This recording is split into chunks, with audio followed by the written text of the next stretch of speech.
On October 25th, 2018, a quiet tragedy unfolded in a suburban townhome in British Columbia. Florence Girard, a 54-year-old woman with Down syndrome, was discovered dead, weighing only 50 pounds, far below a healthy weight for someone of her size. The circumstances surrounding her death have since become a painful reminder of the systemic failures in providing proper care for vulnerable individuals.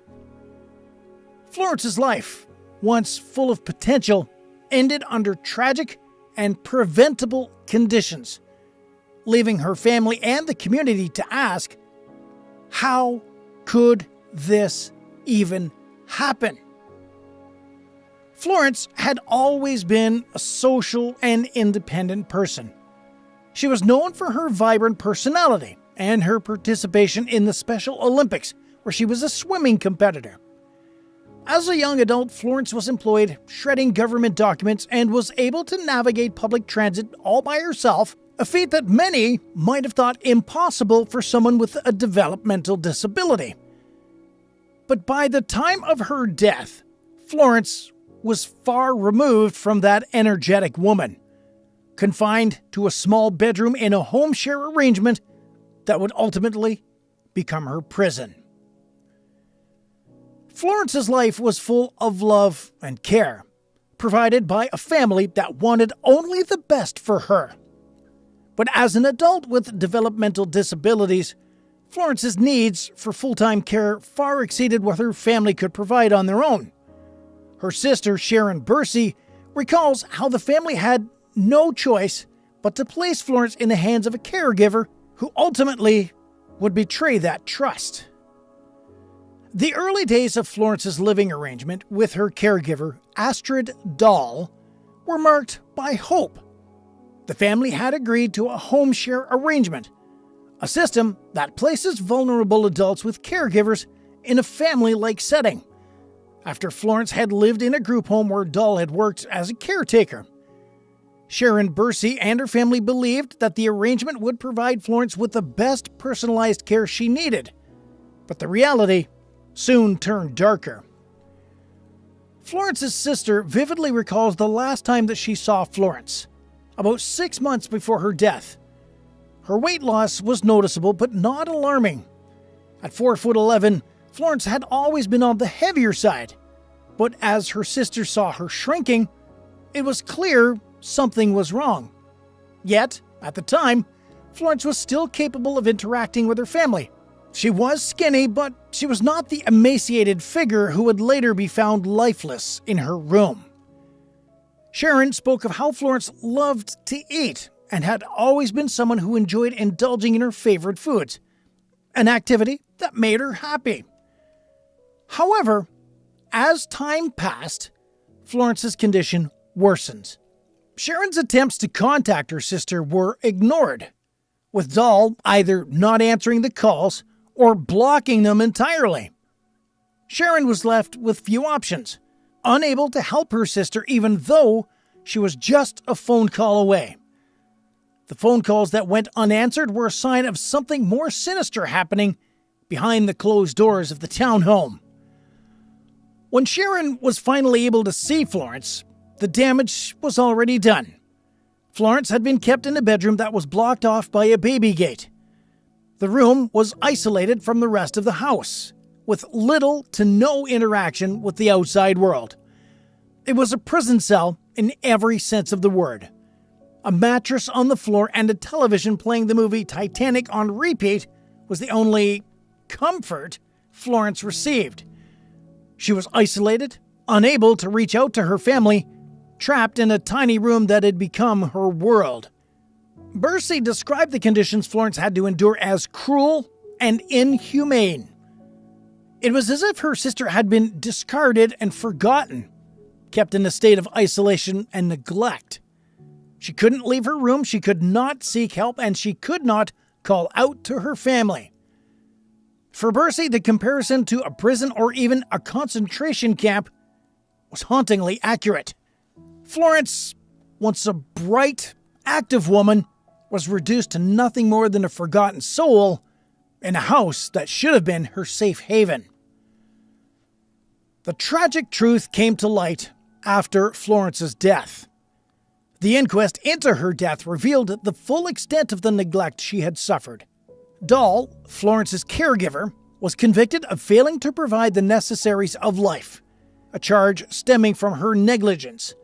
Initially sentenced to a 12-month conditional sentence, Dahl's punishment was increased to 15 months in jail following an appeal in 2023. This legal response, however, was seen by many still inadequate. The system had failed Florence, and the justice system's response seemed to fall short of what she truly deserved. But the legal proceedings were just one piece of the puzzle. For Sharon Bursey, the painful loss of her sister meant more than just holding the caregiver accountable. It was a call for a change in the way vulnerable individuals are cared for in British Columbia. Florence's death was not a random act of fate. It was the result of a system that had failed to protect her. One of the central themes that emerged during the inquest was the lack of support for families who are trying to care for their loved ones with developmental disabilities. Sharon Bursey described how her family wanted Florence to live with them, but the financial and logistical obstacles were insurmountable, just too much.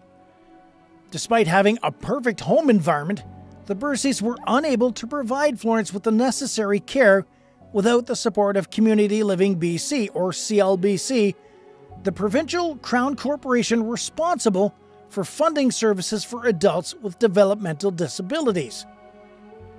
Sharon's frustration was palpable as she recounted her family struggled to obtain assistance from CLBC. They wanted Florence to be with them, where she would be surrounded by love and care, but the system simply would not allow it. The lack of support from CLBC led to the home share agreement with Dahl, a decision that unfortunately ultimately resulted in Florence's death. The inquest highlighted the many gaps in the caregiving system, particularly in the home share arrangement. Sharon called for a family-first approach to caregiving, urging CLBC to make financial assistance available to families who want to act as primary caregivers for their loved ones. She also advocated for regular meetings between CLBC, caregivers, and families to ensure that their care plans are up to date and that the needs of the individuals like Florence are being properly met. The inquest was not just about seeking justice for Florence, but it was also about raising awareness of the systemic issues that lead to such tragedies.